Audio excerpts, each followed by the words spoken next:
الله نحمده ونستعينه ونستغفره ونؤمن به ونتوكل عليه ونعوذ بالله من شرور أنفسنا من سيئات أعمالنا ومن يهد الله فلا مضل له ومن يضلل فلا هادي له ونشهد أن لا إله إلا الله وحده لا شريك له ونشهد أن سيدنا مولانا محمدا عبده ورسوله الذي أرسله بالحق بشيرا ونذيرا وداعيا إلى الله بإذنه وسراجا منيرا أما بعد فأعوذ بالله من الشيطان الرجيم بسم الله الرحمن الرحيم وإن يروا آية يعرضوا صدق الله العظيم وصدق رسوله النبي الكريم ونحن على ذلك لمن الشاهدين والشاكرين والحمد لله رب العالمين۔ تذکرہ چل رہا تھا حضور پاک صلی اللہ علیہ وسلم کی سیرت طیبہ کا کہ حضور صلی اللہ علیہ وسلم کی محنت بہت زیادہ، جیسا کہ اللہ کے نبی خود فرمائے کہ مجھ کو جتنا ڈرایا گیا اللہ کے راستے میں کسی کو نہ اتنا ڈرایا گیا، اور جتنا مجھ کو ستایا گیا کسی نبی کو ستایا نہیں گیا۔ جو سن رہے ہیں اس پر غور کیجئے کہ مکہ کے سارے کفار حضور صلی اللہ علیہ وسلم کو شہید کرنے کے ہر وقت فکر میں لگا رہا کرتے تھے کہ جہاں موقع ملے نعوذ باللہ حضور صلی اللہ علیہ وسلم کو شہید کر ڈالیں۔ لیکن جب عمر رضی اللہ تعالیٰ عنہ، حمزہ رضی اللہ تعالیٰ عنہ یہ لوگ اسلام قبول کر لیے تو عتبہ ابن ربیعہ نے بیٹھا ہوا تھا، وہ سردار قریش میں تھا، حرم پاک کے اندر بیٹھا تھا۔ اس نے کہا کہ میں محمد کے پاس ایک پیغام لے کر کے جاتا ہوں، اگر یہ کہنے سننے کے بعد فائدہ ہو گیا تو تم لوگ نجات پا جاؤ گے۔ چنانچہ لوگوں نے کہا کہ اے عتبہ، اے ابو الولید، جائیے بات کیجئے۔ تو حضور صلی اللہ علیہ وسلم کے پاس آ کر عتبہ ابن ربیعہ نے کہا کہ اے محمد، اے میرے بھتیجے، تو اپنے قوم کے اندر بڑی عزت والا ہے، تیری بڑی بزرگی ہے، لیکن تیری وجہ سے ہم قریش بٹ گئے، ہم مکہ والوں کے تہس نہس ہو گیا اور ہم لوگوں کی زندگی خراب کر دیے۔ ہم تم کو ایک پیشکش کرنا چاہتے ہیں کہ اگر تجھے مالداری کا شوق ہے تو پورے ہم لوگ چندہ اکٹھا کر کے تم کو دیتے ہیں اور آپ سب سے بڑے مالدار بن جائیے گا، اور اگر بادشاہ بننے کا شوق ہے تو ہم آپ کو اپنا بادشاہ بناتے ہیں، آپ کے حکم کے بغیر ہم لوگ ایک قدم بھی نہیں ہلیں گے۔ سردار بننے کا شوق ہے تو آپ کو سردار بنا دیتے ہیں، اور بعض روایت کے اندر ہے کہ اگر خوبصورت لڑکی سے شادی کرنے کا خیال ہے تو ہم سب سے زیادہ خوبصورت لڑکی سے نکاح کر دیتے ہیں، اور اگر آپ کو کسی طرح کا جنات بھوت وغیرہ کو پکڑ لیا ہے تو ہم اس کے علاج کراتے ہیں۔ تو اللہ کے نبی فرمائے کہ اے ابو الولید، تم اپنی بات سے فارغ ہو گئے؟ تو اس نے کہا ہاں، ہم اپنی بات سے فارغ ہو گئے۔ تو اللہ کے نبی صلی اللہ علیہ وسلم سورہ حامیم پڑھنا شروع کیے، اور سورہ حامیم تنزیل من الرحمن الرحیم یہ آیت پڑھنا شروع کیے۔ اس میں قوم عاد اور قوم سمود پر عذاب آنے کا تذکرہ تھا۔ تو ابو الولید حضور صلی اللہ علیہ وسلم کے منہ پر ہاتھ رکھ دیا اور کہا کہ میرے بھتیجے، خدا کے واسطے بس کرو، اور وہ تھر تھر کانپنے لگا کہ کہیں عذاب نہ آ جائے، اور وہ دونوں ہاتھ ٹیک لگا کر سن رہا تھا، اور وہ تھر تھر کانپنے لگا اور واپس آنے لگا۔ تو کفار قریش کہنے لگے کہ ابو الولید وہ چہرہ لے کر کے نہیں آ رہا ہے جو چہرہ لے کر محمد کے پاس گیا ہے۔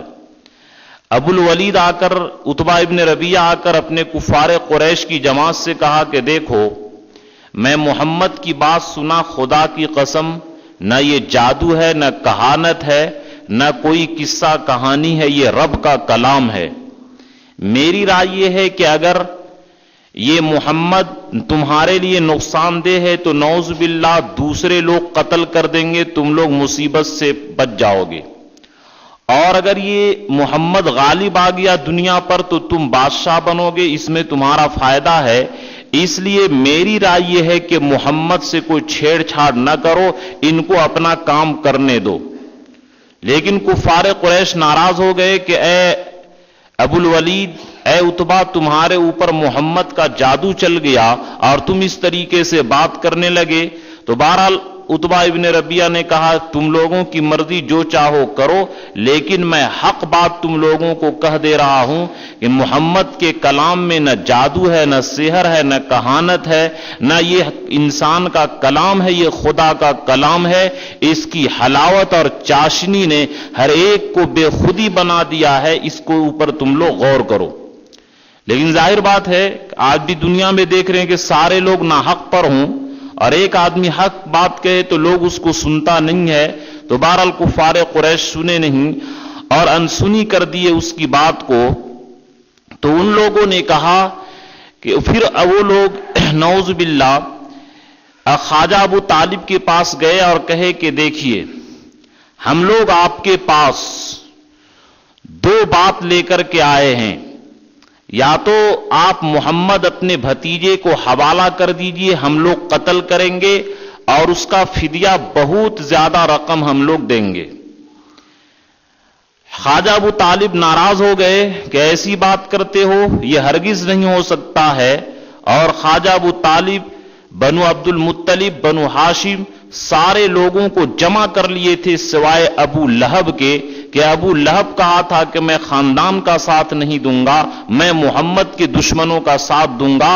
ابو لہب کے چھوڑ کر سارے خاندان والے، چاہے وہ مسلمان ہو چکا تھا یا نہیں ہوا تھا، سب حضور صلی اللہ علیہ وسلم کی حفاظت کے لیے یہ لوگ جان کی بازی لگا دینے کے لیے تیار ہو گئے۔ اب کفار قریش دیکھے کہ ادھر حمزہ رضی اللہ تعالیٰ عنہ بھی ایمان لائے، عمر فاروق بھی ایمان لے آئے، محمد ہماری پیشکش کو ٹھکرا دیا، خواجہ ابو طالب بھی حوالہ کرنے سے یہ انکار کر دیے، تو ان لوگوں نے کہا کہ دیکھو محمد کو قتل کرنا یہ مکہ کی سرزمین کو خون سے لالا زار کر دینا ہے، اور خون سے یہ وادی بھر جائے گی، کیونکہ بنی عبد المطلب بنی ہاشم یہ بھی بڑی مضبوط خاندان کے لوگ ہیں، طاقتور ہیں، ان سے مقابلہ کوئی آسان نہیں، ہم لوگ آپس میں ایک دوسرے کو قتل کریں گے، اس لیے حضور صلی اللہ علیہ وسلم کے قتل کرنے کی ہمت ان لوگوں کو نہیں ہوئی۔ تو ان لوگوں نے بائیکاٹ کے لیے مشورہ کیا کہ اگر ابو طالب سے جا کر کہو اگر یہ بھتیجا حوالہ نہیں کرتے ہیں تو ہم لوگ مکمل طریقے سے بائیکاٹ کرتے ہیں۔ چنانچہ معاہدہ لکھا گیا، اور جس مردود نے معاہدہ لکھا تھا اللہ تعالیٰ نے حضور کی بددعا سے اس کے ہاتھ کو شل کر دیا، یعنی فالج مار دیا، کبھی ٹھیک ہی نہیں ہوا۔ معاہدہ لکھا کہ بنو ہاشم بنو عبد المطلب سے قریش کے لوگ بائیکاٹ کرتے ہیں، نہ کوئی ان سے لین دین کرے گا، نہ بات چیت کرے گا، نہ شادی بیاہ کرے گا، نہ ان کو اپنے مجلس میں بیٹھنے دیا جائے گا، کسی طریقے سے کوئی ان سے تعلق نہیں رکھے گا، اور اس معاہدے کو لکھ کر کے خانہ کعبہ کے اوپر ٹانگ دیے۔ جس آدمی نے لکھا تھا اس کا ہاتھ شل ہو گیا، اور زندگی بھر اس کا ہاتھ بیکار ہو گیا۔ بہرحال 3 سال کا یہ عرصہ سن نبوی 10 میں، یعنی نبوت کے 7ویں سال جب نبوت کی ہوئی تھی، اس محرم کے مہینے میں غالباً بائیکاٹ کیا گیا، اور 3 سال تک 7، 8، 9 اور 10 میں جا کر کے یہ بائیکاٹ کا معاہدہ ختم ہوا تھا۔ چنانچہ خانہ کعبہ پر لکھنے کا مقصد یہ تھا تاکہ کوئی آدمی اس معاہدہ کے خلاف نہ کر سکے، لیکن ماننا پڑے گا ان کے جذبہ کو اور ان کی قربانی کو کہ ابو طالب ہمیشہ اپنے بھتیجے کے بارے میں فکر مند رہا کرتے تھے۔ شعبہ ابی طالب کے اندر یہ لوگ ایک گھاٹی کے اندر قید ہو گئے، اور ان کا جو سامان تھا کھانے پینے کا چند دن میں ختم ہو گیا، اس زمانے میں حضرت خدیجہ رضی اللہ تعالی عنہا کے بھتیجے حکیم ابن حزام رضی اللہ تعالی عنہ یہ بڑے رحم دل تھے، یہ چپکے رات میں اونٹ پر اناج کو لاد کر کے اس گھاٹی میں بھیج دیتے تھے۔ ایک مرتبہ ابو جہل دیکھ لیا، ابو جہل روکنا بھی چاہا تو ابو البختری ابن ہشام نے اس کی مخالفت کی کہ بے شرم ہو تم لوگ، کہ تم لوگ تو بڑے عیش موج سے کھاؤ اور ہمارے خاندان کے لوگ بھوکے مرے، آٹا کو اور گیہوں کو جانے دو، روکو مت۔ ہشام ابن عمرو یہ بڑا رحم دل تھا، رات کو شعب ابی طالب کے قریب اونٹوں سے لدا ہوا اناج لا کر کے اس کے قریب چھوڑ دیتا تھا اور اس کے طرف ہانک دیتا تھا، وہ لوگ اناج کو اتار لیتے تھے۔ اس کے چلتے وہ بیچارے بہت زیادہ کفار قریش سے تکلیف بھی سہے، لیکن اس عمل سے باز نہیں آئے۔ بالآخر یہ 3 سال کا عرصہ بڑی مشکل سے گزرا۔ 3 سال کے عرصے میں 4 مہینہ جو اشہر حرم ہوتا ہے، حرمت والا مہینہ، ذی-قعدہ، ذی-الحجہ، محرم اور رجب، یہ 4 مہینے میں یہ لوگ گھاٹی سے نکلتے، تو 4 تیا 12 یعنی 1 سال یہ لوگ گھاٹی سے نکلے اور بقیہ 2 سال مکمل گھاٹی کے اندر یہ گزارے۔ یہ لوگ خریدنے بھی جاتے کسی باہر والے قافلہ سے تو کفار قریش اتنی قیمت بڑھا کر کے خرید لیتے کہ یہ بیچارے خریدنے سے محروم ہو جاتے۔ بہرحال ان کا ایک بہت تعاون حکیم ابن حزام اور ہشام ابن عمرو وغیرہ جو رحم دل تھے، یہ لوگ غلہ بھیجتے تھے، اس کی وجہ سے بہت کام چلا، ورنہ پھر بھی لیکن لوگوں کی حالت بدل گئی، ماؤں کی چھاتیاں سوکھ گئی، کتنے بچے بلک بلک کر کے مر گئے، اور پھر بھی یہ لوگ کفار قریش کا دل نہیں پسیجا۔ ابو جہل سب سے زیادہ کمینہ اور سنگ دل اور پتھر دل تھا، اس کو ایک ذرا رحم نہیں آتا تھا۔ بہرحال